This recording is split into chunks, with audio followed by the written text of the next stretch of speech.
चलो बच्चों, अब हम लोग आज शुरू करते हैं भारत में संघीय व्यवस्था।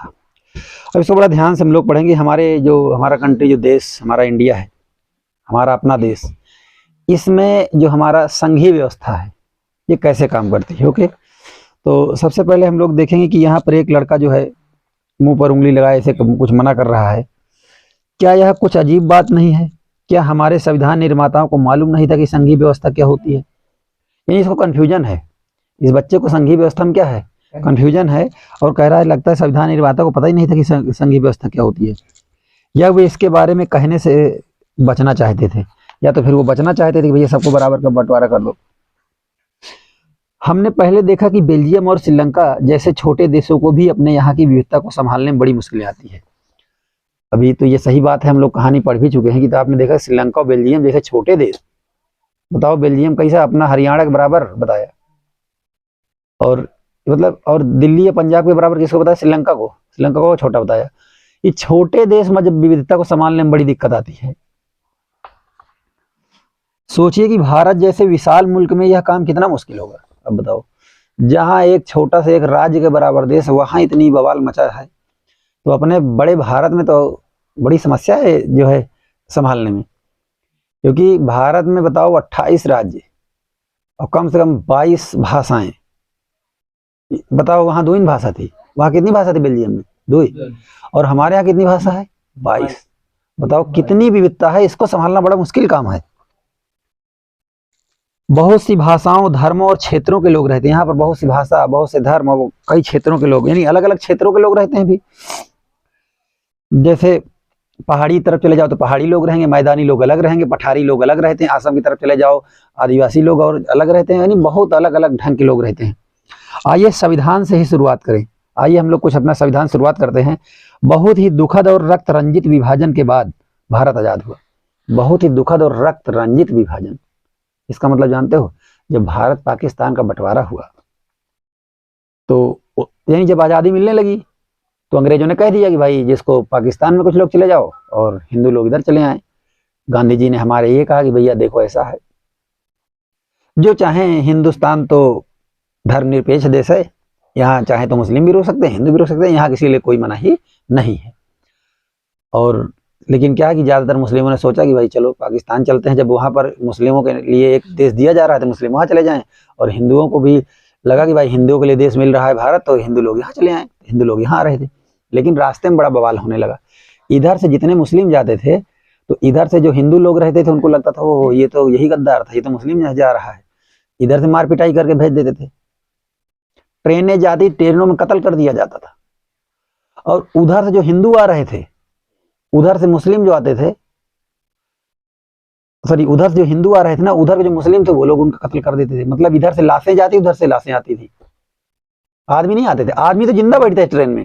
यहाँ वहां से हिंदू लोग जो थे वो बैठते थे कि भाई हम लोग इसी तरह चलें इंडिया, क्योंकि हिंदुओं का अलग देश बन रहा है और मुस्लिमों का अलग देश बन रहा है। तो हिंदुओं का जो अलग देश बन रहा है इसके लिए वो लोग अपना यहाँ आ रहे थे। तो वहाँ मुस्लिम लोग पता लगा, ट्रेन पे बैठे, ट्रेन सवार हुई, 1-2 स्टेशन पार हुई, फिर वहाँ कत्लेआम शुरू। महिलाओं बच्चों को पकड़ करके जबरदस्ती रेप की घटनाएं, बहुत सारी घटनाएं, यानी पूरा एकदम ट्रेन बर्बाद हो आती थी। ये तो कहो, मुझे तो समझ नहीं आता कि ड्राइवर कैसे बचता था। ड्राइवर बचा रहता था, ट्रेन चली आई यहाँ तक। और इधर से जो ट्रेन जाती थी, हाँ इधर से जो ट्रेन जाती थी उसमें भी ऐसा होता था। और ये थोड़ा समझना, तो इसी कहा गया रक्त रंजित विभाजन, मतलब पूरी तरह से खून बहा, तो विभाजन हुआ। उसके बाद हम लोग आजाद हो गए। आजादी के कुछ समय बाद ही अनेक स्वतंत्र रजवाड़े भारत में विलीन हो गए। आजादी के बाद क्या थे? आजादी के बाद ही कई स्वतंत्र रजवाड़े थे। रजवाड़े जानते हो? वही होता है कि रस्सी गई लेकिन बल नहीं गया, रस्सी गई लेकिन बल नहीं गया। दरअसल जब अंग्रेज आए तो अंग्रेज यहाँ के साथ जितने राजा थे पहले सबको हराए, सबको एक तरफ से बल भर कूटे, तो सारे राजाओं की हेकड़ी निकल गई, सब अंग्रेजों गुलाम हो गए, सब अंग्रेजों को चापलूसी करने लगे, अंग्रेजों का पैर पकड़ लिए कि भैया ऐसा है महाराज, हमारी रजवाई चलते रहे, तुम देश पर कब्जा कर लो कोई दिक्कत नहीं, लेकिन यह है कि हमारी रजवाई क्या रहे, चलती रहे। जिस तरह देश के लोग तुमको अनाज देंगे, एक काम करो, तुम काहे परेशान होते हो, हम जमींदार बना दो, हमको हमें रजवाड़ा बना दो, इन गरीबों से हम अनाज जो है कर वसूल करके हम तुमको देते रहेंगे, टैक्स पहुंचाते रहेंगे, बस। तो राजाओं की तो उस समय भी चाहनी थी, बस ये कि राज्य छिन गया था। पहले अकेले बहुत बड़े बड़े राज्य प्रशासन करते थे, अब क्या किया कि उनको छोटा छोटा एरिया अंग्रेजों ने दे दिया था कि भैया इतना तुम लिए रहो और अपना कुछ टैक्स हमको देते रहना। वही वही रजवाड़ा चला गया, सारा राज्य तो अंग्रेजों ने जीत लिया, लेकिन वही है कि बस किसी तरह दुम दमा के लोग बचे हुए थे। हालांकि इस तरह कोई आज तक इतिहास पढ़ा नहीं होगा, क्योंकि सब लोग डरते हैं। अभी देखो डरने क्या बात है, वो सही बात ही है, जितने लोग थे राजा लोग सब ऐसे ही करते थे। अब इसके बाद देखिएगा, आइए हमने ऊपर संघीय व्यवस्था की जिन 7 विशेषताओं का जिक्र किया। अच्छा यहाँ पर ये लिखा थोड़ा सा, क्या हो गया यार ये, हाँ देखिएगा, आजादी के कुछ समय बाद ही अनेक स्वतंत्र रजवाड़े भारत में विलीन हो गए, लेकिन जब आजाद हुआ देश तो हमारे सरदार वल्लभ भाई पटेल उठ खड़े हुए। और उनको लौह पुरुष क्यों कहा जाता है? इसीलिए कहा जाता है क्योंकि जब जिसके पास पहुंचते वो अगर वो कहते कि ऐसा है कि नहीं भैया हम भारत में नहीं मिलेंगे, हम अपना राज्य चलाएंगे, हम तो राजा हैं,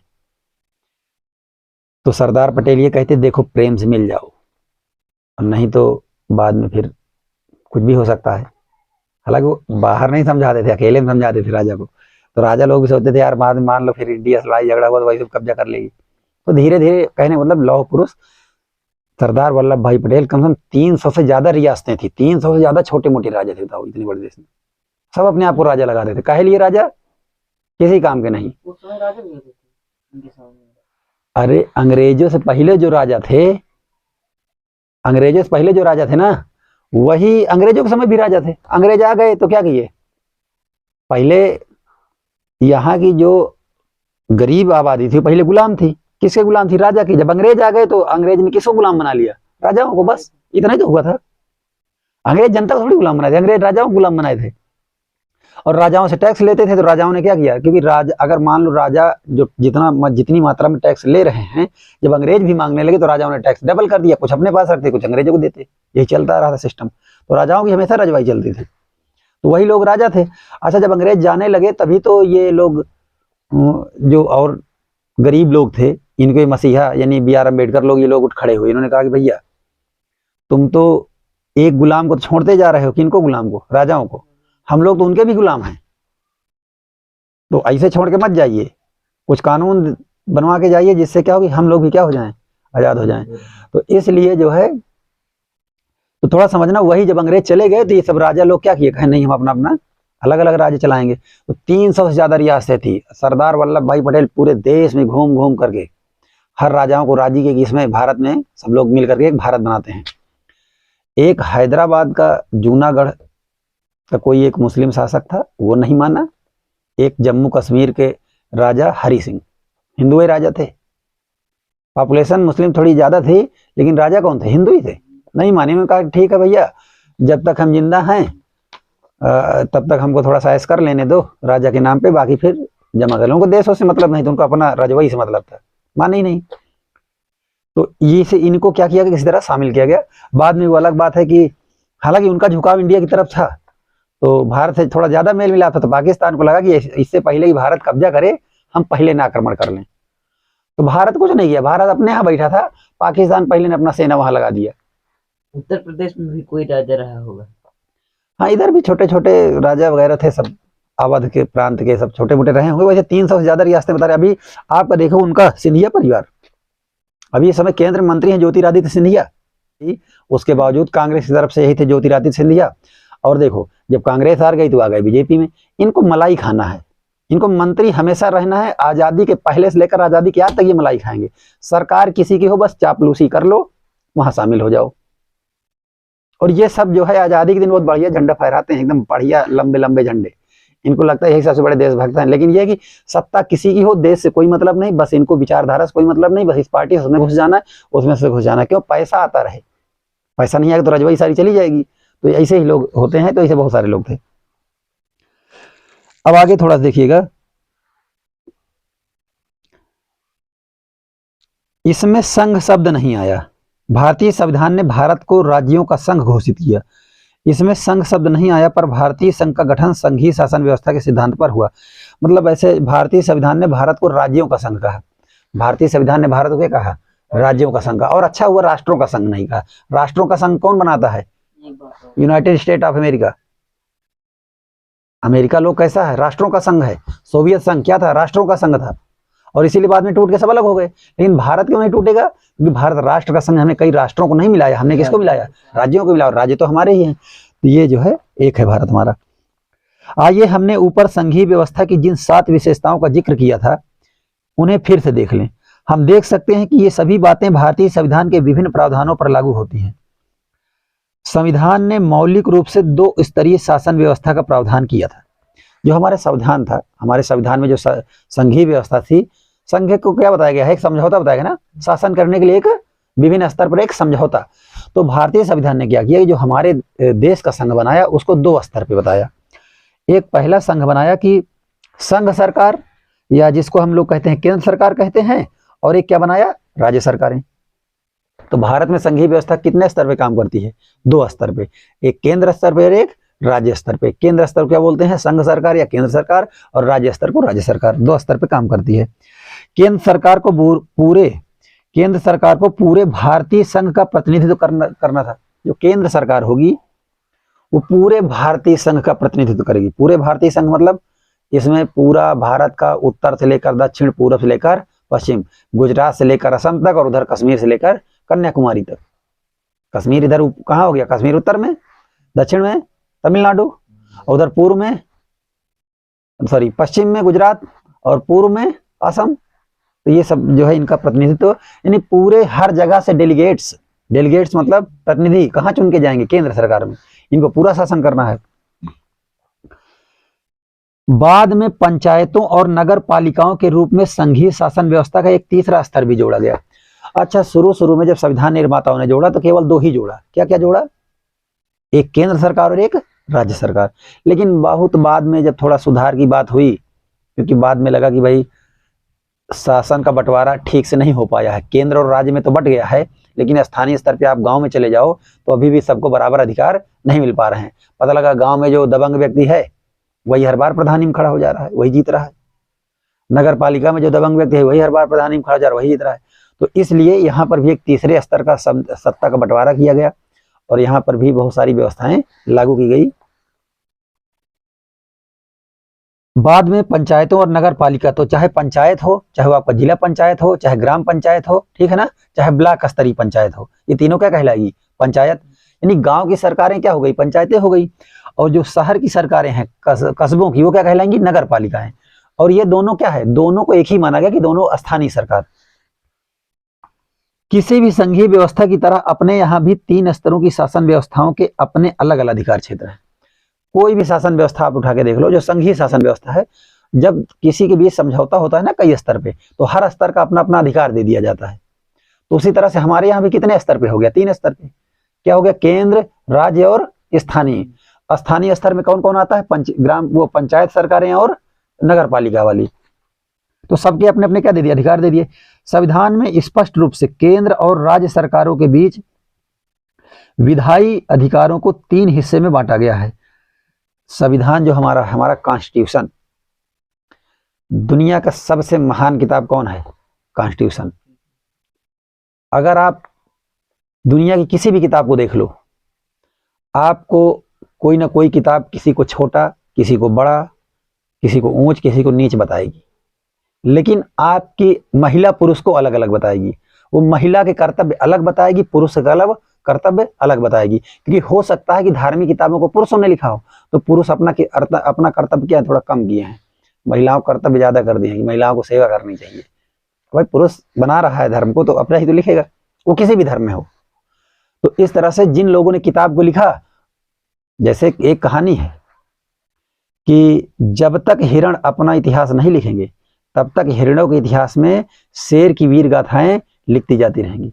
क्यों, शेर को वीर दिखाया जाता है, हिरण क्या भागता हुआ दिखाया जाता है। क्यों भाई, हिरण जानवर नहीं है, हिरण सुंदर नहीं लगता, हिरण पे दया नहीं आती है आपको, हिरण भी तो एक प्राणी है। अगर हिरण अपना इतिहास लिखेगा तो शेर को वीर नहीं दिखाएगा, बल्कि शेर को दुष्ट दिखाएगा। और हिरण जब अपना इतिहास लिखेगा तो हिरण अपने आप को शहीद दिखाएगा। हिरण अपने आप क्या दिखाएगा, शहीद दिखाएगा। लिखने का आप ये समझ लो कि जितने इतिहास लिखे हैं किसी न किसी के विचार ही हैं। अगर हिरण इतिहास लिखे तो शेर को वीर दिखाएगा कि दुष्ट दिखाएगा, दुष्ट दिखाएगा ना, कहेगा दुष्ट है भाई, हमारे ऊपर आक्रमण करता है। और जब इतिहास शेर लिखेगा तो क्या दिखाएगा अपने आप को? वीर। हिरण क्या दिखाएगा? कायर, भाग रहा है। लेकिन अगर हिरण इतिहास लिखेगा तो कभी भी इतिहास में किसी की वीर गाथा लिखी गई हो तो थोड़ा सा आपको इस बात का भी गेस करना चाहिए कि इतिहास को किसने लिखा है। और जो आदमी नष्ट हुआ है, क्या अगर कभी वो अपना इतिहास लिख लेता तो वो क्या लिखता अपने आप को? शहीद लिखता। और जिसको वीर दिखाया हुआ उसको क्या लिखता? दुष्ट लिखता। तो थोड़ा सा एक चीज समझना भाई, इतिहास के उत्तर में आप इतिहास पढ़ने से आपको एक सोचने का मौका मिलता है। और मैं जो पढ़ा रहा हूं तुमको सोचने को बता रहा हूं कि इतिहास कोई अंतिम सत्य नहीं है। ये भी क्या है? एक तरह का एक पॉइंट ऑफ व्यू है। जो इतिहासकार हैं उन्होंने सर्वेक्षण किया और उसके आधार पर क्या बताया? अपने अपने हिसाब से बता दिए कि ऐसा हुआ होगा। जैसे मान लो कि इतिहासकार जो कला के इतिहासकार हैं, मेरा ऐसा मानना है, जो कला के इतिहासकार हैं, जब वो कला के क्षेत्रों की खोज करने गए, मान लो किसी गुफा में गए, अब गुफा में उन्होंने क्या देखा कि गुफा में उन्होंने देखा कि कुछ कलाकारी बनी है।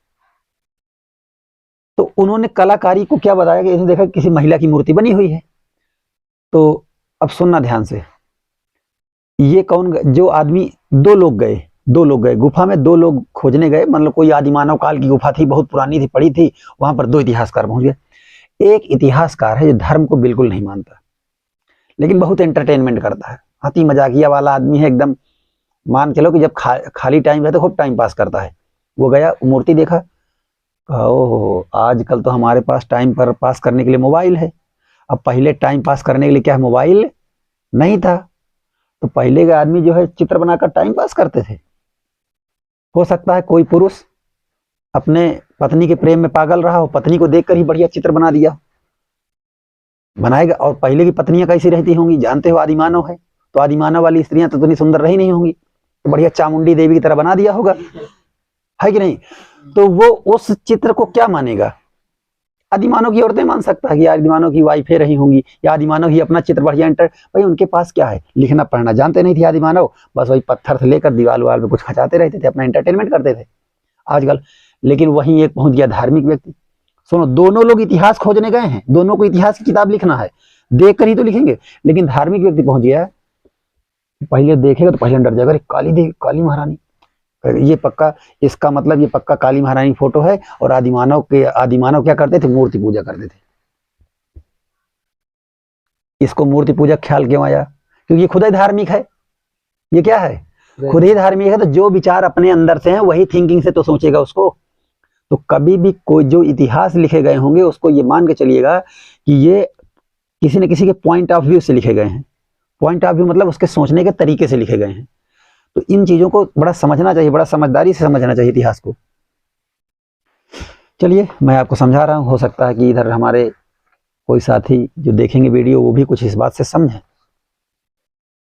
इसीलिए तो कभी कभी देखो कि भारत में विभिन्न समुदाय के लोग उठ खड़े होते हैं और कहते हैं कि नहीं, हमारा इतिहास गलत लिखा गया है, इतिहास में हमारे लोगों का बलिदान नहीं लिखा गया। क्यों? क्योंकि जब बाद में वो जागरूक होते हैं तो अपने हिसाब से वो सोचते हैं। और जो लोग इतिहास को लेकर बड़ा गौरवान्वित हैं, तो क्यों गौरवान्वित हैं? क्योंकि उन्हीं के लोगों का इतिहास लिखा गया है और अपने लोगों को महानता पाकर वो लोग क्या है? खुश होते हैं। तो इन चीजों को बड़ा समझने की बात है बहुत। अब देखिएगा थोड़ा ध्यान से, तो यहाँ पर मैं यार कुछ बता दूं कि क्या संविधान में स्पष्ट रूप से केंद्र और राज्य सरकारों के बीच क्या है?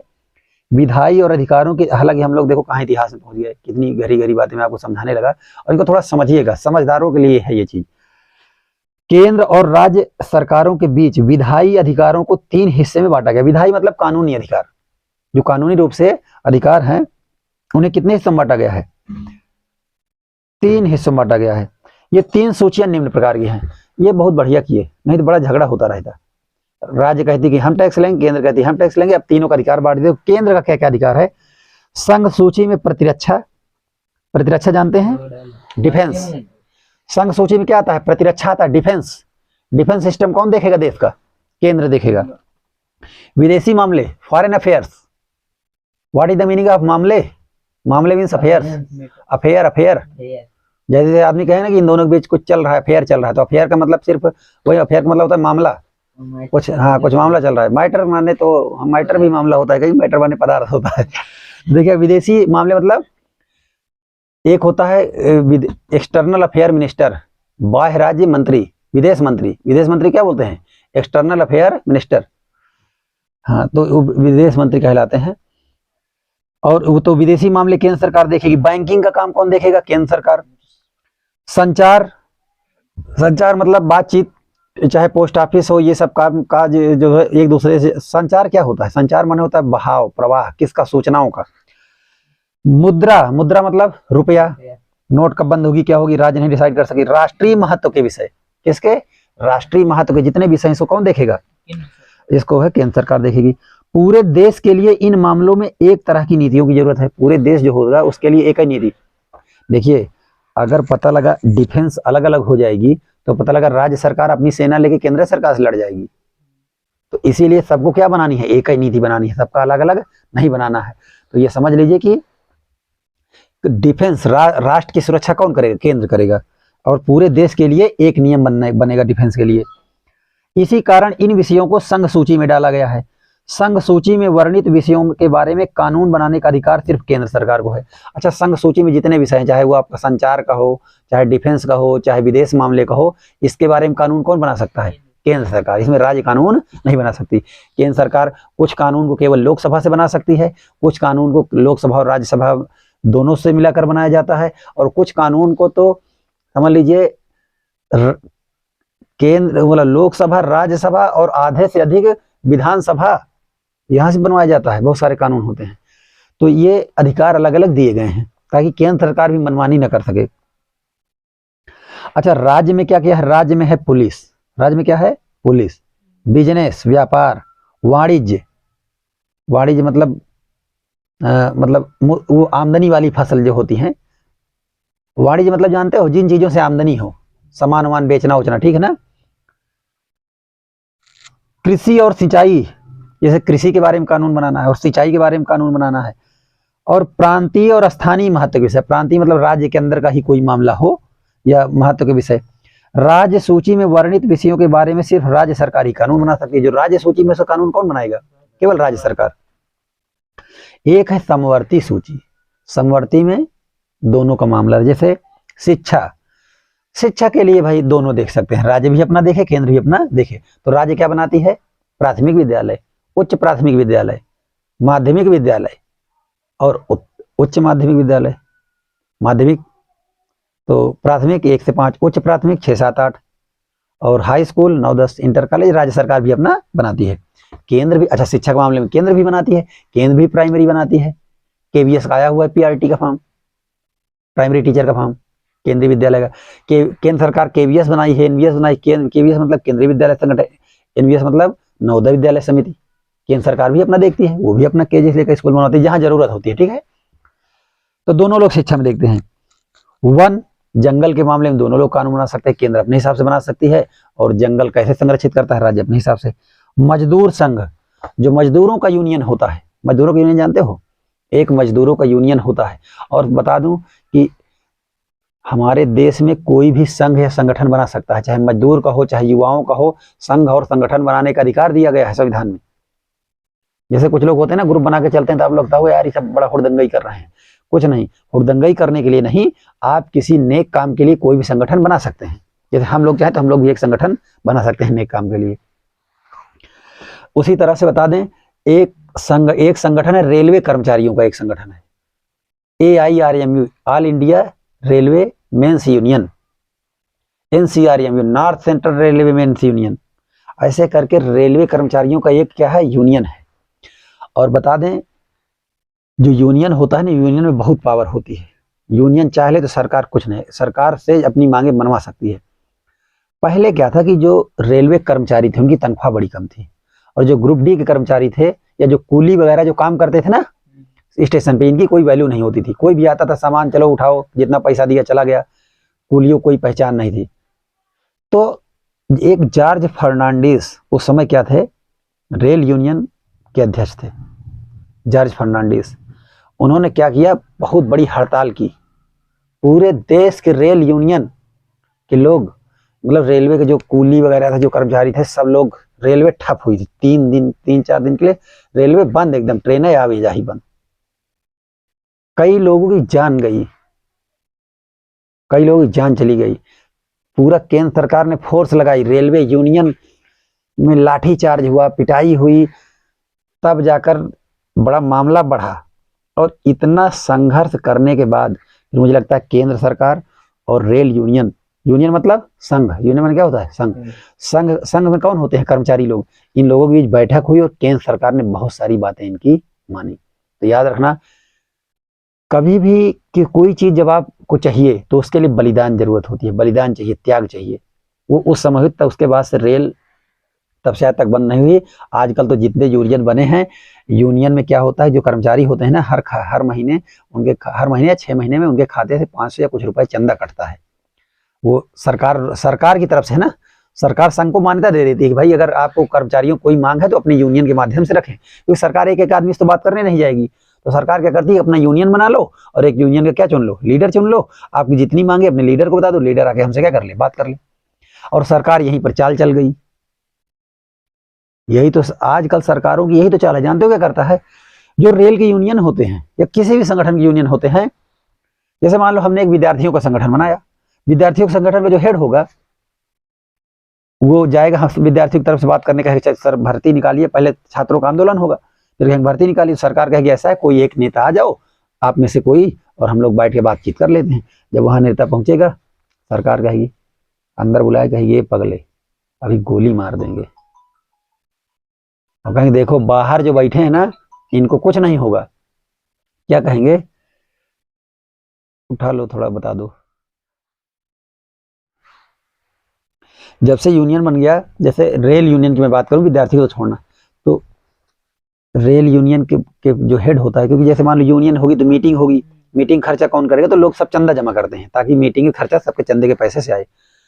तो बता दें सबके खाते से 500-500 कटने लगा, और पूरे इंडिया में समझ लो 1 लाख की भर्ती आई हुई ना रेलवे ग्रुप डी की।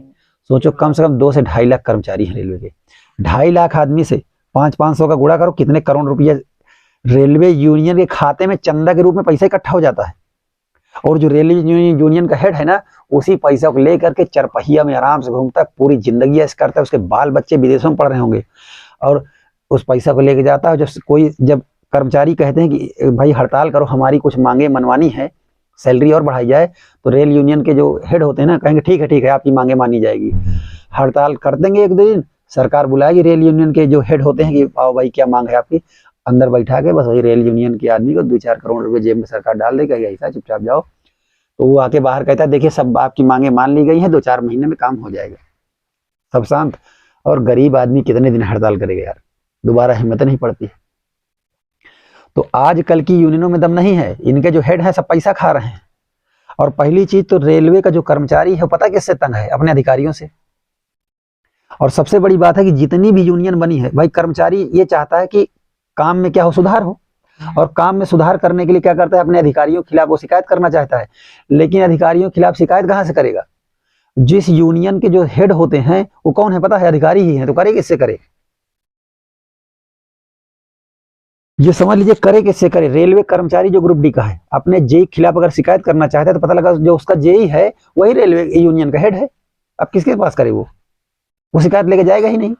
वो बढ़िया बैठे जो है पैसा खा रहे हैं, यूनियन की तरफ से मौज कर रहे हैं, और वही कर्मचारियों को शोषण कर रहे हैं। कर्मचारी तो बहुत जान चली जाती है। तो ये थोड़ा समझना। तो मैं आपको बता दूं क्या है संघ का मतलब, यूनियन। तो इन्होंने कहा कि भाई जो संघ होता है, मजदूर संघ, ये किसके अंतर्गत आता है, समवर्ती सूची में, यानी केंद्र का अलग मजदूर संघ बन सकता है, राज्य का अलग मजदूर संघ। विवाह के मामले में कानून राज्य सरकार बना सकती है, केंद्र सरकार। गोद लेना, किसी बच्चे को गोद लेना है, कुछ लोग होता है जिनके बच्चे नहीं पैदा होते, वो लोग अनाथ आश्रम से बच्चे गोद लेते हैं। अनाथ आश्रम में कौन रहते हैं, कुछ लोग होते हैं जो युवा पुरुष होते हैं, युवा और युवतियां जो 18+ होते हैं। कभी कभी क्या होता है कि ये लोग यहाँ थोड़ा सा गलत काम करते हैं, तो इनको जैसे कोई लड़का हो गया, कोई बिन ब्याही लड़की का मान लो लड़का हो गया, वो प्रेग्नेंट हो गई, तो क्या करते हैं बच्चों को छोड़ के चले जाते हैं, कहाँ, अनाथ आश्रम में बाहर। और जब अनाथ आश्रम में छोड़ के चले जाते हैं तो अनाथ आश्रम में सरकार के जो कर्मचारी लोग हैं वही बेचारे उनको पालते हैं, उनका कोई नहीं होता। तो कुछ लोग होते हैं, माँ बाप होते हैं जिनकी शादी भी हो गई है, पता लगा उनको लड़का नहीं होता है, तो लोग अनाथ आश्रम जाते हैं और वहां से बच्चों को क्या लेते हैं, गोद लेते हैं।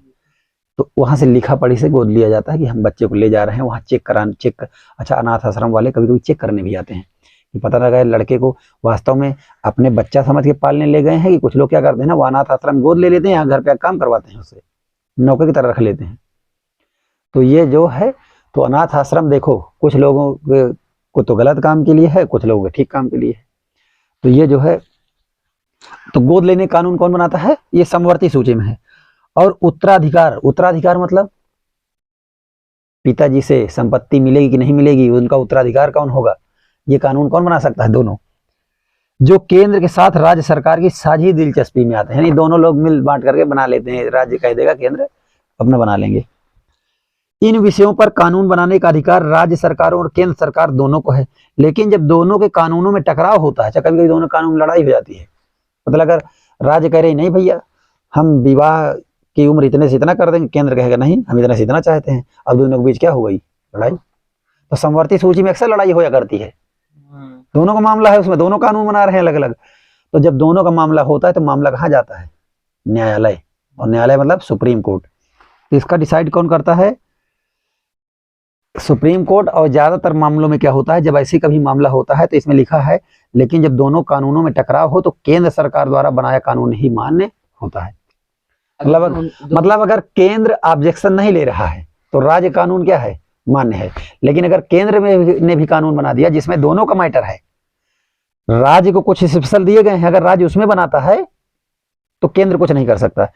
देखो 3 सूचियां हैं, केंद्र अपने में कानून बनाए, राज्य से कोई मतलब नहीं, राज्य अपने वाले में कानून बनाए, केंद्र से कोई मतलब नहीं। लेकिन कुछ मैटर ऐसे हैं जो इनको दोनों को देखना होता है, उसमें अगर केंद्र और राज्य कानून बनाते हैं तो कौन वाला माने रहता है? केंद्र वाला। केंद्र और राज्य में जैसे एक ही आदमी की सरकार होती, मतलब एक ही पार्टी। हाँ, अगर एक ही पार्टी की सरकार होती तो अक्सर झगड़े नहीं होता, झगड़ा अक्सर तब होता है जब दूसरे पार्टी होती है, यही समझ लो। ज्यादातर मामलों में ऐसा ही होता है। अब यहाँ थोड़ा सा देखिएगा और आगे, यहाँ एक सवाल यह उठता है कि जो विषय इनमें से किसी सूची में नहीं आते उनका क्या होता है? अब बताओ, 3 सूची बनाए, केंद्र, राज्य और कुछ विषय ऐसे भी हो जाते हैं जिनका ध्यान ही नहीं था, वो बाद में विषय सामने आए, वो किसी सूची में नहीं आते। फिर कंप्यूटर सॉफ्टवेयर जैसे विषय किसके अधिकार क्षेत्र में रहे? ये संविधान बनने के बाद आए हैं। अच्छा, कहने का मतलब जितने मामले उस समय थे उतना तो बना दिए। अब जैसे कंप्यूटर सॉफ्टवेयर हो गया, अब बताओ कंप्यूटर सॉफ्टवेयर पर कानून बनाना है तो राज्य बनाए, केंद्र बनाएगी, उस समय कंप्यूटर का सॉफ्टवेयर ही नहीं बनता था तो उससे कानून की जरूरत ही नहीं थी। तो संविधान में लिखा ही नहीं है कि केंद्र बनाएगा राज्य बनाएगा, तो फिर ये कौन बनाएगा? इसके लिए दिया है फिर कंप्यूटर सॉफ्टवेयर जैसे किसके अधिकार क्षेत्र में रहे, क्योंकि ये संविधान बनने के बाद आए हैं। हमारे संविधान के अनुसार बाकी बचे विषय केंद्र सरकार के अधिकार क्षेत्र में चले जाते हैं। देखो जितने मामले उस समय थे उसको केंद्र में, राज्य में बांट दिया गया और कुछ को दोनों में बांट दिया गया। लेकिन अब जो नए मामले आएंगे सबसे पहला अधिकार उसमें किसका रहेगा? केंद्र का रहेगा। केंद्र चाहे तो राज्य को दे सकती है। तो मुझे लगता है अब तुम्हें ये पूरा सूची समझ में आ गया होगा, अधिकार तीनों। हमने ऊपर देखा कि सबको साथ लेकर चलने की नीति मानकर बनी अधिकतर बड़ी संघीय व्यवस्थाओं में साथी इकाइयों को बराबर अधिकार नहीं मिलते। मतलब हमने ये देखा कि ऊपर जो सबको साथ लेकर चलने की एक नीति बनी थी कि हर राज्य को साथ लेकर चला जाएगा केंद्र के साथ साथ, उसमें सबको बराबर अधिकार नहीं मिल पाते। कितना भी कहो लेकिन सबसे ज्यादा अधिकार किसके पास चले गए? केंद्र के पास चले गए। मतलब कितना भी किए लेकिन धीरे धीरे, पहले तो देखो जो साझा वाला मामला था उसमें कोई मैटर किसका माना जाता है? केंद्र का। और जो नया मामला भी आएगा वो किसके पास चला जाएगा? केंद्र के पास। तो ज्यादातर केंद्र के पास ही चला जाता है। भारतीय संघ के सारे राज्यों को भी बराबर अधिकार नहीं है, कुछ राज्यों को विशेष दर्जा प्राप्त है। अच्छा, भारत के ऐसा नहीं कि हर राज्य को बराबर दे दिया गया है, कुछ राज्यों को भी बराबर नहीं दिया गया है। केंद्र ने कुछ राज्यों को कम दिया, कुछ राज्यों को ज्यादा। भारत में जम्मू कश्मीर एकमात्र ऐसा राज्य है जिसका अपना संविधान है। धारा 370 हटने के पहले, अभी प्रधानमंत्री जी ने हटाया है, इसके पहले जम्मू कश्मीर का क्या था? अपना अलग ही संविधान था। वही वो जो हरि सिंह थे ना, वही गड़बड़ी करके गए। वो कहे देखो ऐसा है, हम तुमसे मिल तो जाते हैं लेकिन जब तक हम जिंदा रहेंगे अपना अलग झंडा बनाए रहेंगे, फिर हम खत्म हो जाएंगे, चाहे जब मिला लेना। चुपचाप बोले थे, हालांकि ऐसा खुल के नहीं बोले थे। अंतरराष्ट्रीय लेवल पर मतलब आए मानवीय की भारत से ही है। हाँ, मतलब उन्होंने पूरी तरह से विलय किसमें कर लिया? भारत में ही किया। उन्होंने कहा कि भाई हम भारत में ही हैं, बस ये है कि जब तक हम जिंदा हैं तब तक हमको अपने राज्य में क्या करने दो, शासन चला लेने दो। हाँ, भारत में जम्मू कश्मीर एकमात्र ऐसा राज्य है जिसका अपना संविधान है। पहले था, अभी जब से ये है नरेंद्र मोदी ने हटा दिया है, लेकिन अगर उत्तर में आएगा तो आप इसके हिसाब से लिखना, जब किताबों में छप के आ जाएगा तो उसके बाद लिखेंगे। या चाहे तो आप अपने से लिख भी सकते हैं बना के, कोई गलत नहीं करेगा नए वाला कि पहले था भी हटा दिया गया है। इस राज्य में विधानसभा की अनुमति के बगैर भारतीय संविधान के कई प्रावधानों को लागू नहीं किया जाता है। मतलब इन्होंने क्या किया था, इन्होंने कहा देखो भारतीय संविधान में जो कानून बने हैं हम प्रत्येक कानून को नहीं मानेंगे। हाँ, ये है कि हम ये मानेंगे हम लोग भारत के ही अभिन्न अंग हैं, लेकिन कुछ कानून हम अपने से बनाएंगे। और अगर आप चाहते हो कि हम लोग भारत का कानून माने या केंद्र सरकार का कानून माने, तो हमारी जो राज्य सरकार है जब अनुमति देगी तब माना जाएगा। इस राज्य में विधानसभा की अनुमति के बगैर भारतीय संविधान के कई प्रावधानों को लागू नहीं किया जा सकता। विधानसभा किसकी होती है? राज्य की। इस राज्य के स्थानीय निवासियों के अतिरिक्त कोई भी भारतीय नागरिक यहाँ जमीन या मकान नहीं खरीद सकता। ये भी कानून बनवा दिए थे कि जम्मू कश्मीर के अलावा और बाहरी कोई भी व्यक्ति जमीन खरीद नहीं सकता या मकान नहीं बनवा सकता। ये पहले था, लेकिन 1970 हटा तो हर कोई अब बनवा सकता है। असल में भारत के कई अन्य प्रदेशों के लिए भी कुछ ऐसे ही विशेष प्रावधान किए गए हैं, और सिर्फ जम्मू कश्मीर नहीं है, भारत के कई अन्य राज्यों में भी इस तरह के कानून बनाए गए हैं। भारतीय संघ की कई इकाइयों को बहुत कम ही अधिकार दिए गए हैं, और भारतीय संघ की जो कई इकाइयां मतलब कई ऐसे राज्य हैं या केंद्र शासित प्रदेश हैं जिनको बहुत कम अधिकार दिए गए हैं। ये वैसे छोटे इलाके हैं जो अपने आकार के चलते स्वतंत्र प्रांत नहीं बन सकते। मतलब कई बहुत छोटे छोटे राज्य हैं जो बहुत ज्यादा स्वतंत्र प्रांत नहीं, अरे वही केंद्र शासित वाले स्वतंत्र राज्य नहीं बन पाएंगे, तो उनको जो है थोड़ा कम अधिकार दिया गया है। इन्हें किसी मौजूदा प्रांत में विलीन करना भी असंभव है। और ऐसा कुछ ऐसे छोटे छोटे प्रांत थे जो स्वतंत्र भी नहीं रह सकते और जिनको किसी राज्य में भी नहीं मिलाया जा सकता था, तो उनको क्या किया गया, लिखा है जैसे चंडीगढ़ या लक्षद्वीप अथवा देश की राजधानी दिल्ली जैसे इलाके इसी कोटि में आते हैं, इन्हें केंद्र शासित प्रदेश कहा जाता है। कहने का मतलब क्या हुआ कि कुछ को राज्य बांट दिया गया और कुछ को, और पूरे देश पर कौन शासन करती है? केंद्र। लेकिन कुछ ऐसे इलाके थे जो इलाके ना तो पूरी तरह से राज्य बन सकते थे और ना पूरी तरह से किसी राज्य में मिलाए जा सकते थे। मतलब या तो खुद राज्य बना दिया जाए या दूसरे राज्य में मिला करके वही नाम रख दें। लेकिन कुछ इलाके ऐसे थे जो एक तो स्वतंत्र रूप से राज्य भी नहीं बन सकते और ना तो किसी दूसरे राज्य में मिलाया जा सकता। जैसे चंडीगढ़ हो गया, दिल्ली हो गया, पांडिचेरी हो गया, और आपका क्या हो गया, लक्षद्वीप हो गया। अब लक्षद्वीप इतना छोटा है एरिया, उसे एक राज्य कैसे मान लिया जाए? अब क्योंकि वो समंदर में है, भारत से काफी दूर है, तो भारत से दूर होने की वजह से उसको हम क्या नहीं कर सकते, किसी राज्य में शामिल भी नहीं कर सकते। दिल्ली है, दिल्ली की आबादी बहुत ज्यादा है, उत्तर प्रदेश में शामिल कर दोगे तो बड़ा बवंडर हो जाएगा। उत्तर प्रदेश में इतनी खूब आबादी है, किसी राज्य में शामिल नहीं कर सकते, और एक स्वतंत्र राज्य दिल्ली को बना नहीं सकते। तो इसका रास्ता क्या निकाला गया, उनको केंद्र शासित प्रदेश बना दिया गया। बात समझ रहे हो ना? लक्षद्वीप कहाँ है? समंदर में है। मैप पता है कि नहीं? भारत का मानचित्र कहाँ है? मानचित्र कहीं रखा होगा। ये एक तो वो लेके गए हैं यार, एक वो ले, हाँ वो सोनू लेके चले गए हैं, उनसे किसी टाइम देखते हैं। मतलब दिल्ली में फिर पुलिस कोई कार्य नहीं? हाँ, दिल्ली के पास अपनी पुलिस नहीं है, वहाँ पुलिस का कोई काम, दिल्ली राज्य सरकार की पुलिस होती है, वहाँ राज्य है ही नहीं, तो उसके पास पुलिस नहीं है। दिल्ली में दिल्ली में जो पुलिस है वो केंद्र सरकार की है, केंद्रीय पुलिस है। जो आर्मी सेंट्रल वो सीआरपीएफ है, central reserve police force Delhi में। और इसीलिए ना, तो कभी कभी जब कोई कानून व्यवस्था की बात आती है तो वो अरविंद केजरीवाल जी क्या कहते हैं कि भाई कानून व्यवस्था तो हमारे हाथ में ही नहीं, हमारे हाथ में पुलिस नहीं, हम किसको पकड़ें, हम नहीं कर सकते। अपना सरकार केजरीवाल चला रहे हैं, यानी एक एज मुख्यमंत्री हैं, लेकिन पुलिस है नहीं उनके पास, तो पुलिस किसके पास है? केंद्र सरकार के पास है, दिल्ली की, तो उनके पास है नहीं।